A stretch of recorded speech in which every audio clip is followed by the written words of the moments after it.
ಇದು ಕಲ್ಯಾಣಕ್ಕಾದರೂ ಕೂಡ ಬಹಳಷ್ಟು ದೊಡ್ಡ ದೊಡ್ಡ ಧನಿಗಳು, ದೊಡ್ಡ ದೊಡ್ಡ ಶ್ರೀಮಂತರು ಏನನ್ನ ಮಾಡುತ್ತಿದ್ರು ಅಂದರೆ ದಾಸೋಹಕ್ಕಾಗಿ ದವಸ ಧಾನ್ಯಗಳನ್ನು ತರುತ್ತಿದ್ರು, ತಂದು ಸ್ವತಃ ಅಡಿಗೆ ಮಾಡುತ್ತಿದ್ರು. ಅಡಿಗೆ ಮಾಡಿ ಎಲ್ಲರ ಶರಣರಿಗೆ ಪ್ರಸಾದವನ್ನು ಮಾಡಿಸ್ತಿದ್ರು. ಆದರೆ ಇದೊಟ್ಟು ನಮ್ಮದು ಸಣ್ಣ ಪ್ರಮಾಣದಾಗ ನಡೆದಿರಬೇಕು. ಬಸವಣ್ಣವರಿದ್ದ ಕಾಲದೊಳಗೆ ದೊಡ್ಡ ಪ್ರಮಾಣದೊಳಗೆ ನಿತ್ಯದಲ್ಲಿ ದಾಸೋಹ ನಡೀತಿತ್ತು. ಅಂಥ ದಾಸೋಹದೊಳಗೆ ಭಾಗವಹಿಸ್ಲಿಕ್ಕೆ ಬಂದವರು ಎಷ್ಟೋ ಮಂದಿ ದಾಸೋಹಕ್ಕೆ ಕಟ್ಟಿಗೆಯನ್ನು ತರುತ್ತಿದ್ರು, ಎಷ್ಟೋ ಮಂದಿ ದಾಸೋಹಕ್ಕೆ ತಂದು ನೀರು ಹಾಕ್ತಿದ್ರು, ಅಡಿಗೆಗೆ ನೀರು ತಂದು ಕೊಡ್ತಿದ್ರು, ಕೈಕಾಲು ತೊಳೆಯಕ್ಕೆ ನೀರು ತಂದು ಕೊಡ್ತಿದ್ರು, ಶರಣರ ಸ್ನಾನಕ್ಕೆ ನೀರು ತಂದು ಕೊಡ್ತಿದ್ರು, ಪ್ರಸಾದ ಮಾಡಿ ಕೈ ತೊಳೆಯವರಿಗೆ ನೀರು ತಂದು ಕೊಡೋ ಸೇವಾ ಎಷ್ಟೋ ಮಂದಿ ಮಾಡ್ತಿದ್ರು. ಮೋಳಿಗೆ ಮಾರಯ್ಯನಂತವರು ಅಡಿಗೆ ಮಾಡಕ್ಕೆ ಬರೇ ಕಟ್ಟಿಗೆ ತರೋ ಕೆಲಸ ಮಾಡಿದರು. ಕಲ್ಯಾಣದೊಳಗೆ ಬರೇ ಕಟ್ಟಿಗೆ ತರೋದು ಅಡಿಗೆ ಮಾಡಲಿಕ್ಕೆ. ಈಗೇನು ನೀವು ಯಾರೋ ಪ್ರಸಾದ ಕೊಡ್ತೀರಿಲ್ಲ, ಇದಕ್ಕೆ ಕಟ್ಟಿಗೆಯನ್ನು ತಂದು ಕೊಡುವಂಥ ಕೆಲಸ 12ನೇ ಶತಮಾನದೊಳಗೆ ಇದು ಹೇಗೆ ನಡೀತೋ ಹಾಗಾದರೂ ಕೂಡ ನಮ್ಮ ಭಾರತ ಭೂಮಿಯೊಳಗೆ ಅಲ್ಲೆಲ್ಲೇ ಯಾವುದೋ ಒಂದು ನಿಮಿತ್ತ ಮಾಡಿಕೊಂಡು ಸತ್ಕಾರ್ಯಗಳು ಹಿಂಗೆ ನಡೀತಾನೆ ಇರ್ತಾವೆ. ಅದನ್ನು ಹೇಳಿದ್ರು ಬಸವಣ್ಣವರು. ಎಷ್ಟು ಅವಶ್ಯದ ಈ ಕೆಲಸ ಮನುಷ್ಯನಿಗೆ ಅಂತ ಕೇಳಿದ್ರು. ಈಗೇನು ಮಾಡಕತ್ತೀರಲ್ಲ, ಯಾರೋ ತಂದ ಪ್ರಸಾದ ಎಲ್ಲರಿಗಿನ ಉಣಿಸಿ ಸಂತೋಷ ಪಡೋದು. ಉಂಡ ಸಂತೋಷ ಪಡೆಯವ ರಾಕ್ಷಸ, ಉಣಿಸಿ ಸಂತೋಷ ಪಡೋವ ಮಾನವ. ಉಪಾಸಿದ್ದ ಇನ್ನೊಬ್ಬರಿಗೆ ಏನು ಉಣಿಸ್ತಾನಲ್ಲ ಅವನಿಗೆ ದೇವ ಮಾನವ ಅಂತ ಕರೀತಾರೆ. ನಾವು 3 ಮಂದಿ ಮನುಷ್ಯರೊಳಗೆ ಒಬ್ಬ ರಾಕ್ಷಸ, ಒಬ್ಬ ಮನುಷ್ಯ, ಒಬ್ಬ ದೇವ ಮಾನವ. ರಾಕ್ಷಸ ಮನುಷ್ಯ ಯಾರು ಅಂದರೆ ತಾನೋ ತಿಂದು ಸಂತೋಷ ಪಡೋದು, ಇನ್ನೊಬ್ಬರಿಗೆ ಕೊಡಂಗಿಲ್ಲ. ತಾನೋ ತಿನ್ನಬೇಕು, ಮುಚ್ಚಿಟ್ಕೊಂಡು ತಿನ್ನೋದು, ತೆಗೆದಿಟ್ಕೊಂಡು ತಿನ್ನೋದು, ಯಾರ ಮನೆಗೆ ಬರ್ತಾರಂದ್ರೆ ಬಾಗ್ಲ ಮುಚ್ಚಿ ತಿನ್ನೋದು. ಇದೆಲ್ಲ ಯಾವ ಪ್ರವೃತ್ತಿ ಅಂದ್ರೆ ಇದಕ್ಕೆ ರಾಕ್ಷಸ ಪ್ರವೃತ್ತಿ ಅಂತ ಕರೀತಾರೆ. ನೋಡು, ರಾಕ್ಷಸ ಪ್ರವೃತ್ತಿ. ಏನು ಮಾಡ್ಬೇಕು? ಅವಶ್ಯವಾಗಿ ಒಂದು ಪಕ್ಷಿ ನೋಡು, ಕಾಗಿ ಒಂದಗಳ ಕಂಡರೆ ಕೂಗಿ ಕರೆಯುವುದು ತನ್ನ ಬಳಗವನು. ಒಂದು ಕಾಗಿ ಒಂದು ಏನೋ ಕಾಣ್ತು ಅಂದ್ರೆ ಎಲ್ಲರೂ ಹೆಂಗೆ ಕರ್ಕೊಂಡು ತಿಂತೈತೆಲ್ಲ. ಮನುಷ್ಯನೇ, ನೀನು ಮನುಷ್ಯನಾದ ಮೇಲೆ ಏನು ಮಾಡಬೇಕು ಅಂತಂದ್ರೆ, ಏನಾರ ಇತ್ತು ಅಂದ್ರೆ ಇನ್ನೊಬ್ಬರಿಗೆ ಕೊಟ್ಟರ ಉಣ್ಣೋದು. ತೇನ ತೆಕ್ತೇನ ಭುಂಜಿತ ಮಾಗ್ರದ ಕಸ್ಯ ಸ್ವಿದ್ದನಂ. ಇದು ಉಪನಿಷತ್ ಹೇಳ್ತದೆ. ಈಶಾವಾಸ್ಯಮಿದಂ ಸರ್ವಂ ಯತ್ಕಿಂಚ ಜಗತ್ಯಾಂ ಜಗತ ತೇನ ತೆಕ್ತೇನ ಭುಂಜಿತಾ ಮಾಗ್ರದ ಕಸ್ಯ ಸ್ವಿದ್ದನಂ. ನೇಮ ಹಿಂಗದ. ಏನು ದೇವ್ರು ನಿನಗೆ ಕೊಟ್ಟಿರ್ತಾನ, ನೀವು ಒಬ್ಬ ತಿನ್ನಂಗಿಲ್ಲ, ಇನ್ನೊಬ್ರಿಗೆ ಕೊಟ್ಟನ ತಿನ್ಬೇಕು. ಹಿಂಗ ನೇಮ. ತೇನ ತೆಕ್ತೇನ, ಇನ್ನೊಬ್ಬರಿಗೆ ಕೊಡ್ಲಾರ್ದನ ನಾವೋ ತಿಂದೀವಂದ್ರೆ ಏನಾಕೈತಿ ಅಂದ್ರೆ ಅದು ಅನ್ನ ಆಗಂಗಿಲ್ಲಪ್ಪ, ಅದು ಪಾಪ ಆಗ್ತದೆ. ಅದಕ್ಕೆ ನಮ್ಮ ಋಷಿ ಮುನಿಗಳು ಏನು ಮಾಡಿದ್ರು ಅಂದ್ರೆ ಹಿಂದಿನ ಕಾಲದಿಂದ ಕೊಡಾಕ ಕಲಿಸ್ಬಿಟ್ರು. ನಮಗೆ ಕೊಡಾಕ ಕಲಿಸ್ಯಾರಿಲ್ಲ. ಮುಂಜಾವತ್ಲೆ ಸ್ವಾಮಿಗಳು ಬರ್ತಾರೆ ನಿಮ್ಮ ಮನೆಗೆ, ಹಿಟ್ಟಿಗೆ ಕೊಡಾಕ ಕಲ್ತೀರಿ ಅಲ್ಲ. ಇನ್ನಟ್ಟು ಹೊತ್ತಾಗ ಪೂಜಾರಿಗಳು ಬರ್ತಾರೆ ನಿಮ್ಮ ಮನೆಗೆ, ರೊಟ್ಟಿ ಕೊಡಾಕ ಕಲಿಸಿದ್ರು. ಯಾಕೆ ಕಲಿಸಿದ್ರು ಅಂದ್ರೆ ನಮ್ಮ ಜನ ಪಾಪಿಗಳಾಗಬಾರ್ದು, ಪುಣ್ಯಾತ್ಮರೇ ಆಗಲಿ ಅಂತ ತಿಳ್ಕೊಂಡು ಏನು ಮಾಡಿದರು ಅಂದ್ರೆ ನಮ್ಮ ಜನ, ನಮ್ಮ ಪೂರ್ವಜರು ನಮಗೆ ದಾಸೋಹ ಮನೋಭಾವನೆಯನ್ನು ಕಲಿಸುವಾದ್ರು. ನೋಡಿ, ಕೊಟ್ಟ ಉಣ್ಣು ಗುಣ ಕಲಿಸುವಾದ್ರು. ಇದು ಬಹಳ ದೊಡ್ಡದು. ಉಂಡ ಬದುಕುವುದು ದೊಡ್ಡದಲ್ಲ. ಪ್ರಾಣಿ ಪಕ್ಷಿಗಳು ಉಂಡ ಬದುಕ್ತಾವ, ತಿಂದ ಬದುಕ್ತಾವ. ಆದ್ರೆ ಕೊಟ್ಟ ಬದುಕುವ ಗುಣ ಯಾರಲ್ಲಾರ ಬರ್ತಿತ್ತು ಅಂದ್ರೆ ಅದು ಮನುಷ್ಯನ ಹತ್ರ ಮಾತ್ರ. ಭಾಳಷ್ಟು ಮಂದಿ ಕೊಡ್ಲಾರ್ದ ತಾವ ತಿಂತಾರಲ್ಲ, ಅವ್ರಿಗೇನು ಅನ್ಬೇಕು ಅಂದ್ರೆ ಅವರಿಗೆ ಮನುಷ್ಯ ರೂಪೇ ನಮ್ರಗಚ್ಚರಂತೆ. ಯಾರ ಬರ್ತಾರಂದ್ರೆ ಬಾಗ್ಲ ಹಾಕ್ಕೊಂಡು ಉಣ್ತಿದ್ರಂದ್ರೆ ಇರ್ತಾರಂತ ಒಬ್ಬವರು. ಯಾರ ಬರ್ತಾರ ಬಗಲು ಬಾಗ್ಲ ಮುಚ್ಚ್ರಿ ಅಂತ ತಿನ್ನೋದಂತ ಒಳಗೆ ಕುಂತ್ಕೊಂಡು, ಅದು ಹಣ್ಣಾಗೋದಿಲ್ಲ, ಅದು ಪಾಪ ಆಗ್ತದೆ. ಇವನಿಗೇನಂತಾರಂದ್ರೆ ತಾನೋ ಉಣ್ತಾನೋ ಇನ್ನೊಬ್ಬರಿಗೆ ಕೊಡ್ತಾನಂದ್ರೆ ಮನುಷ್ಯ ಅನ್ಬೇಕಂತ. ಅವನಿಗೆ ತಾನೋ ತೃಪ್ತ ಆಗೋಂಗೆ ಉಣ್ತಾನೆ, ಮನೆಗೆ ಬಂದವರಿಗೆ ಕೊಡ್ತಾನೆ, ಹೆಂಡ್ರ ಮಕ್ಕಳಿಗೆ ಚಲೋ ತಂಗ ಉಣಿಸ್ತಾನೆ, ಚಂದ ಜೋಪಾನ ಮಾಡ್ತಾನೆ, ಬಂಧು ಬಾಂಧವರಿಗೆ ಚಂದ ನೋಡ್ಕೊತಾನೆ. ಇವನಿಗೆ ಏನು ಅನ್ಬೇಕಂದ್ರೆ ಮನುಷ್ಯ ಅನ್ಬೇಕಂತ. ಇದ್ರಾಗ ನಾವು ಎಷ್ಟು ಮಂದಿ ಮನುಷ್ಯರದೀವು, ಎಷ್ಟು ಮಂದಿ ರಾಕ್ಷಸರದೀವು, ಎಷ್ಟು ಮಂದಿ ದೇವಮಾನವರದೀವು. ನಮ್ಮನ್ನು ನಾವು ನೋಡ್ಕೋಬೇಕು. ಹಿಂಗೆ ಮುಟ್ಕೊಂಡ ಏನು ಮಾಡ್ಬೇಕು? ಪ್ರವಚನ ಶಾಸ್ತ್ರ ಅಂದ್ರೆ ಕನ್ನಡಿ ಇದ್ದಂಗೆ ರೀ.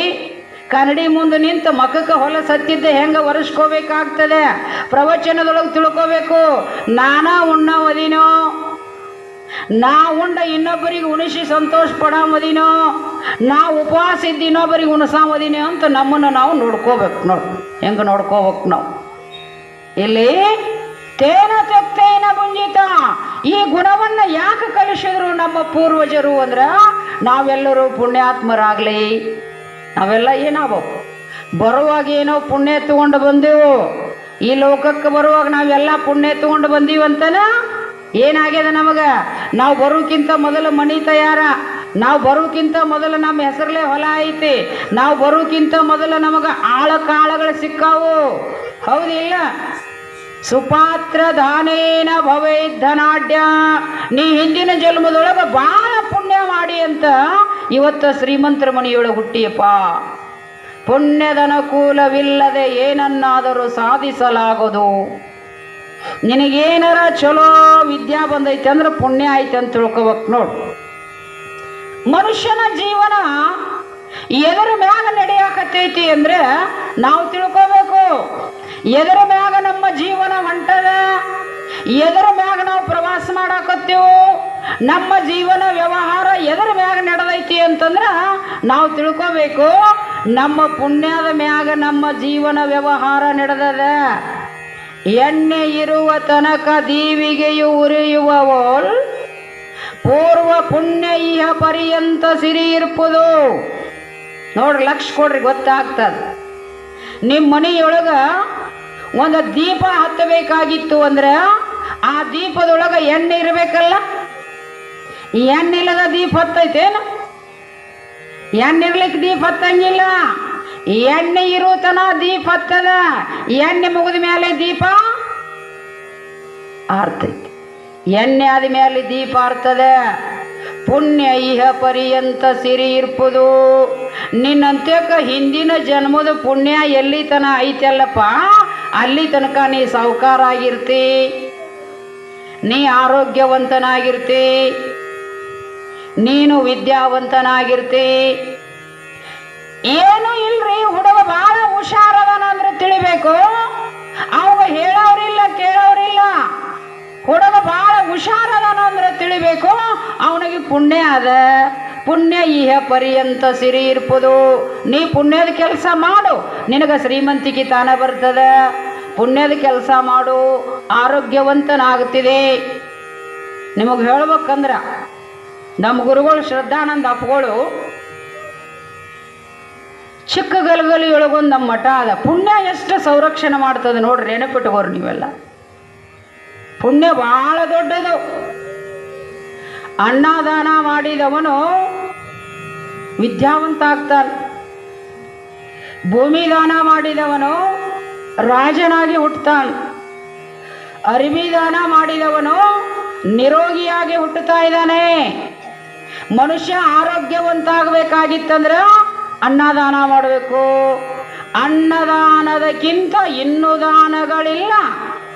ಅನ್ನಕ್ಕೆ ಮೇಲು ಇನ್ನಿಲ್ಲ ಲೋಕಕ್ಕೆ, ಅನ್ನವೇ ಪ್ರಾಣ ಸರ್ವಜ್ಞ. ಅನ್ನ ಕೊಟ್ಟರೆ ಎಷ್ಟು ಪುಣ್ಯ ಬರ್ತದಂದ್ರೆ ಪ್ರಾಣದಾನ ಮಾಡಿದಷ್ಟು ಪುಣ್ಯ ಬರ್ತದಂತ ನೋಡು. ಅನ್ನದಾನ ಭಾಳಷ್ಟು ಶ್ರೇಷ್ಠ. ಇನ್ನೊಂದು ಕೈ ಹಿಡಿ, ಅನ್ನದಾನ ಮಾಡುವಾಗ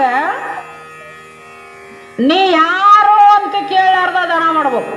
ಇದೊಂದು ಕಲಿಬೇಕು ನೋಡಿ ನಾವು.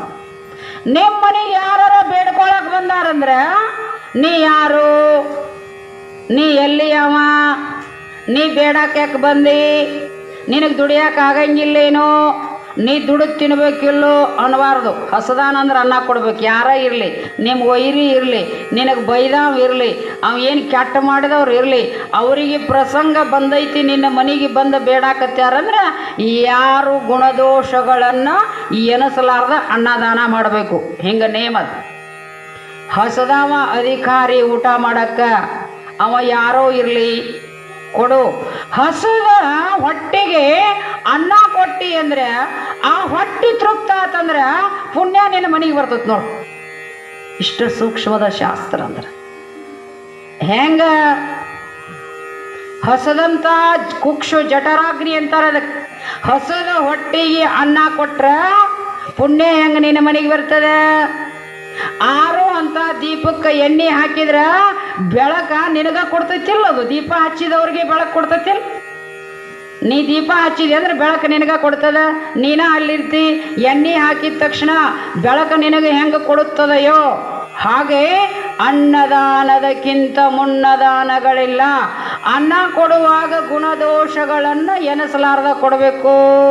ಹೆಣ್ಣು ಕೊಡುವಾಗ ವಿಚಾರ ಮಾಡಲಾರ್ದ ಕೊಡಬಾರ್ದು. ಯಾಕ್ರಿ ಮತ್ತು ಅನ್ನ ಕೊಡಂದಾಗ ಹಂಗೆ ಎಲ್ಲರಿಗೂ ಸಿಕ್ಕಂಗೆ ತಗೋತಮ್ಮ ಅಂತ ಕೊಟ್ರಾಕೈತೆ. ಸಿಗಾಕ ಸಹ್ಯದಿಲ್ಲ ಬಿಡು, ಎಲ್ಲಿ ಕೊಡೋದೈತಿ ಹೆಣ್ಣರು ಕೆಲಸ ಇಲ್ಲೀಗ. ಹೆಣ್ಣು ಸಿಗಂಗಿಲ್ಲ, ಕೊಡೋದು ಎಲ್ಲಿ ಮಾತು. ಹೆಣ್ಣು ಕೊಡಬೇಕಾದ್ರೆ ವಿಚಾರ ಮಾಡಿ ಕೊಡಬೇಕು. ದುಡ್ಡು ಕೊಡಬೇಕಾದ್ರೆ ವಿಚಾರ ಮಾಡಿ ಕೊಡಬೇಕು.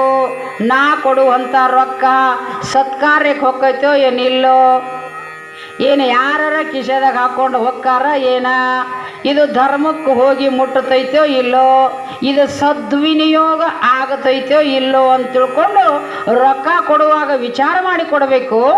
ಅನ್ನ ಕೊಡುವಾಗ ವಿಚಾರ ಮಾಡಲಾರ್ದ ಕೊಡ್ಬೇಕು ನೋಡು. ಯಾರ ಇರಲಿ ಅವ್ರು ಹಸದವನಿಗೆ ಅನ್ನ ಕೊಡೋದು ಅದು ಭಾಳ ಪುಣ್ಯ ಬರ್ತದೆ. ಅನ್ನ ಎಷ್ಟೊಂದು ಮಹತ್ವದ್ದು ಅಂತಂದ್ರೆ ಗಲಗಲೆಯೊಳಗೆ ಯಜ್ಞ ನಡೀತಿತ್ತು, ಇವು ನಡೀತಾರೆ. ಅಲ್ಲೊಬ್ಬರು ಚಿಗದಾಣ್ಯರಂತದ ದೊಡ್ಡ ಶ್ರೀಮಂತರವರು. ಚಿಗದಾಣ್ಯರಂದ್ರೆ ಅವರ ಮನೆಯೊಳಗೆ ಒಬ್ಬ ಹುಡುಗಗ ಆರಾಮ್ ತಪ್ಪಿತ್ತು. ಈಗ ಬಹುಶಃ ಇದೇನು ಅಂತಂದ್ರೆ 95ರಾಗಿದು, 95ರ ಇಸ್ವಿಯೊಳಗೆ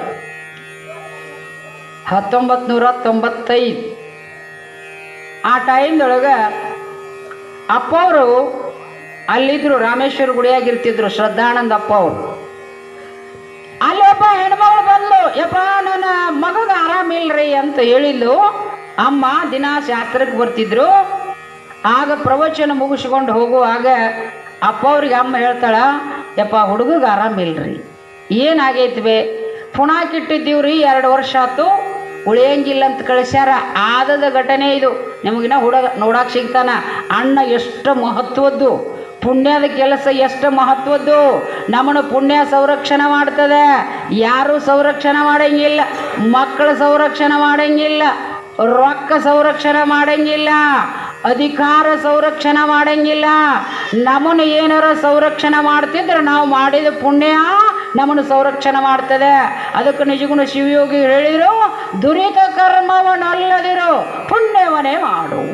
ಮನುಷ್ಯನೇ, ನಿನ್ನ ಸಂರಕ್ಷಣೆ ನೀ ಮಾಡ್ಕೋಬೇಕಾಗಿತ್ತಂದ್ರೆ, ನೀನು ಆರಾಮವಾಗಿ ಜೀವನ ಸಾಗಿಸ್ಬೇಕಾಗಿತ್ತಂದ್ರೆ ಕೆಟ್ಟ ಕೆಲಸ ಮಾಡಬೇಡಪ್ಪ, ಪುಣ್ಯದ ಕೆಲಸ ಮಾಡು, ಪುಣ್ಯದ ಕೆಲಸ ಮಾಡು.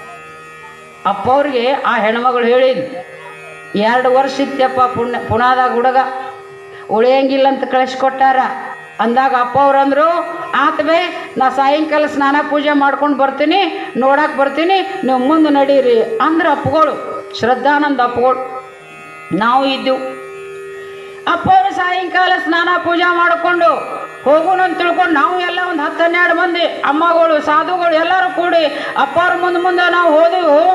ಹೋಗಿ ಮನೆಯಾಗ ದೊಡ್ಡ ಮನೆ ಅದು, ಈ ಗುಡಿ ಐತೆ ಅಲ್ಲಿ ದೊಡ್ಡ ಮನೆ ಐತೆ ಅವ್ರದ್ದು, ದೊಡ್ಡ ಶ್ರೀಮಂತ ಮಂದಿ. ಮನೆ ತುಂಬ ಎಲ್ಲ ಕಾಟ ಕುರ್ಚಿ ಹಾಕಿ ಎಲ್ಲ ವ್ಯವಸ್ಥೆ ಮಾಡಿದ್ರು, ದೊಡ್ಡ ತಾಡಪತ್ರಿ ಹಾಸಿದ್ರು. ಅಪ್ಪ ಅವ್ರು ಹೋಗಿ ಒಂದು ಕಡೆ ಕುಂತರು, ಹಿಂಗೆ ಸಕ್ರೆ ಜೋಳಿಗೆ ಇಟ್ಕೊಂಡು ಅಪ್ಪ ಅವ್ರು ಕುಂತರು. ಆ ಅಮ್ಮ ಬಂದು ನಮಸ್ಕಾರ ಮಾಡಿದ್ಲು.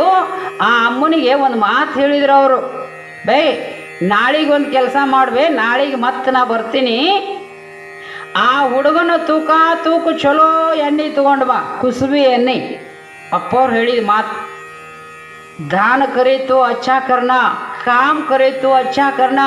ಹಿಂದಿ ಕವಿ ಒಂದು ಮಾತು ಹೇಳ್ತಾನೆ, ದಾನ ಮಾಡಿದ್ರೆ ಚಲೋ ಮಾಡಬೇಕು, ಹೌದಿಲ್ಲ? ದಾನ ಚಲೋ ಮಾಡಬೇಕು, ಕೆಲಸ ಮಾಡಿದರೆ ಚಲೋ ಕೆಲಸ ಮಾಡಬೇಕು. ಕೆಲಸ ಚಲೋ ಮಾಡಿದರೆ ಪುಣ್ಯ ಬರ್ತದೆ. ದಾನ ಚಲೋ ಮಾಡಿದ್ರೆ ಪುಣ್ಯ ಹೆಚ್ಚು ಬರ್ತದೆ. ಬಿತ್ತಕ್ಕೆ ಹೋಗು ಬೀಜ ಹುಳುಕಿದ್ದು ಬಿತ್ತಬಾರ್ದು, ಬೆಳೆ ಬರಂಗಿಲ್ಲ. ಚಲೋ ಬೀಜ ಬಿತ್ತಿದ್ರೆ ಚಲೋ ಬೆಳೆ ಹೆಂಗೆ ಬರ್ತೈತಿಲ್ಲ, ಚಲೋ ದವಸ ಧಾನ್ಯಗಳನ್ನು ಆಹಾರವನ್ನು ನೀ ದಾನ ಮಾಡಿದರೆ ಪುಣ್ಯ ಚಲೋದು ನಿನ್ನ ಮನೆಗೆ ಬರ್ತದೆ, ನಿನ್ನ ಸಂರಕ್ಷಣೆ ಆಗ್ತದೆ, ನಿನ್ನ ಕಾಪಾಡ್ತೈತಿ ನೋಡಪ್ಪ. ಅಪ್ಪ ಅವ್ರು ಹೇಳಿದರು, ನಾಳೆ ಕುಸುಬಿ ಎಣ್ಣೆ ತರಿಸು, ಸಣ್ಣ ಉಪ್ಪಿಟ್ಟಿನ ರವೆ ತರಿಸು, ಅದಕ್ಕೆ ಹತ್ತುವಷ್ಟು. ಹುಡುಗನ ತೂಕ ಮಾಡಿದರೆ 13 ಕಿಲೋ ಅದ ಹುಡುಗ, 13 ಕಿಲೋ ಕುಸುಬಿ ಎಣ್ಣೆ. ಆ 13 ಕಿಲೋಕ್ಕೆ ಆಗುವಷ್ಟು ಸಣ್ಣ ಉಂಡಿ ರವೆ, ಅದಕ್ಕೆಲ್ಲ ಉಪ್ಪಿಟ್ಟಿನ ವ್ಯವಸ್ಥೆ. ನಾಳೆಗೆ ತರಿಸ್ಬೇ, ಸಂಜೆ ಮುಂದೆ ಬರ್ತೀನಂತ ಅಪ್ಪಗಳು ಮತ್ತು ಮುಂಜಾನೆ ತಮ್ಮ ಕ್ರಿಯೆ ಮುಗಿಸ್ಕೊಂಡು ಸಾಯಂಕಾಲ ಸ್ನಾನ ಪೂಜೆ ಮುಗಿಸ್ಕೊಂಡು ಮತ್ತು ಅಪ್ಪಗಳು ಬರಗೊಡ್ದ ಉಪ್ಪಿಟ್ಟು ತಯಾರಾಗಿತ್ತು. ಒಂದು 50 ಕಿಲೋದಷ್ಟು, ಒಂದು 50 kg ಉಪ್ಪಿಟ್ಟು ರೆಡಿಯಾಗಿತ್ತು. ಅಪ್ಪಗಳು ಅಂತ್ಯಕ್ಕೆ ಎಲ್ಲ ಮಂದಿ ಬಂದರು. ಅಪ್ಪವ್ರು ಬಂದಾರಂದ್ರೆ ಜಾತ್ರೆ ನಡೀತಿತ್ತಾಗ. ಶ್ರದ್ಧಾನಂದ ಅಪ್ಪಗಳು ಎಲ್ಲಿರ್ತಾರಲ್ಲ ಅಲ್ಲಿ ಜಾತ್ರೆ ನಡೀತಿತ್ತು. ಭಾಳ ಜನ ಸೇರ್ತಿದ್ರು. ಎಲ್ಲ ಜನ ಹೋಗಿ ಅಪ್ಪವ್ರು ಅಲ್ಲಿ ಹೋದಾಗ ಎಲ್ಲರಿಗೂ ನಾಷ್ಟ ಹಾಕಿಕೊಟ್ರು. ಅವ್ರು ದೊಡ್ಡದೊಂದು ಟ್ಯಾಕ್ಟ್ರ್ ತರಬೂಜಾಗ ಎಲ್ಲ ಕಡೆ ಕುಂತು ಮನೆಯೊಳಗೆ ಏನು ಲಗ್ನ ನಡೆದೈತೋ, ಏನು ಕಾರ್ಯಕ್ರಮ ನಡೆದದ ಅಷ್ಟೆಲ್ಲ ಮಂದಿ ಪ್ರಸಾದ ಮಾಡಿಕೊಡ್ದ. ಎಷ್ಟಾತಂದ್ರೆ ಸಾಯಂಕಾಲ 4 ಗಂಟೆಗೆ ಹೋದ ಮೇಲೆ 9:30 ಆಯ್ತು. ಆಗೆಲ್ಲ ಪ್ರಸಾದ ಮುಗೀತು ಮಂದಿ. ಅಪ್ಪವ್ರು ಅಂದ್ರೆ ಬೇ ನಾ ಇನ್ನು ಹೋಗ್ತೀನವ ಅಂತಂದರು. ಎಲ್ಲರೂ ಬಂದು ನಮಸ್ಕಾರ ಮಾಡಿದರು. ಅಪ್ಪವ್ರು ಎಲ್ಲರಿಗೂ ಸಕ್ರೆ ಕೊಟ್ಟರು.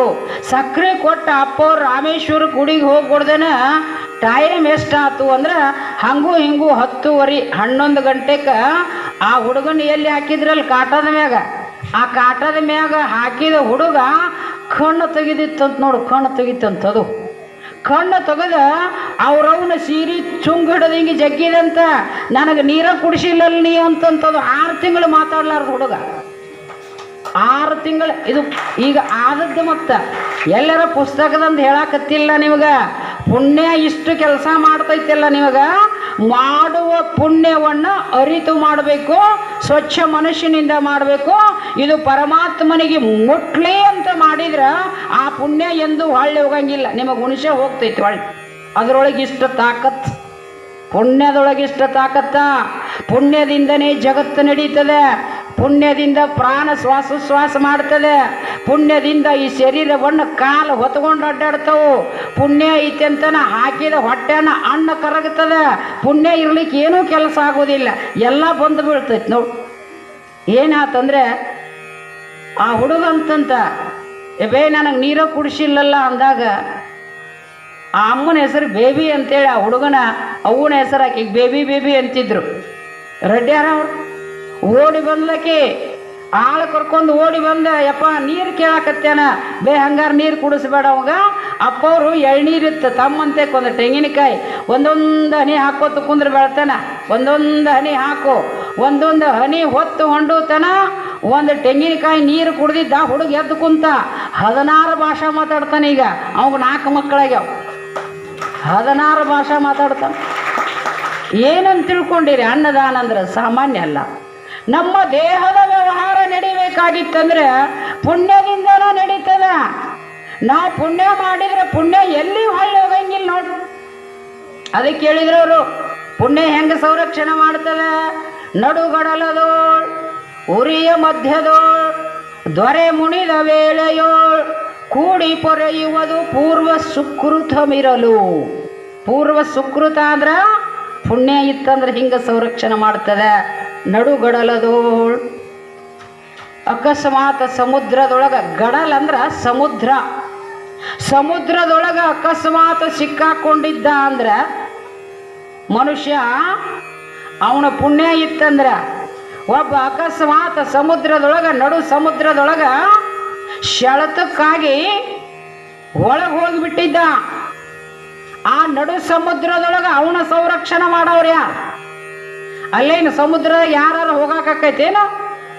ಏನಿಲ್ಲ, ನಿಂತ ಹಂಗ ಇನ್ನು ಪ್ರಾಣ ಹೋಗತೈತಿ ಅನ್ಕೊಡ್ದ. ಏನಾತಂದ್ರೆ ಒಂದು ಆನೆ ಸತ್ತಿತ್ತು. ಆನೆ ಸತ್ತ ಆನೆ ಬಾತಿತ್ತು.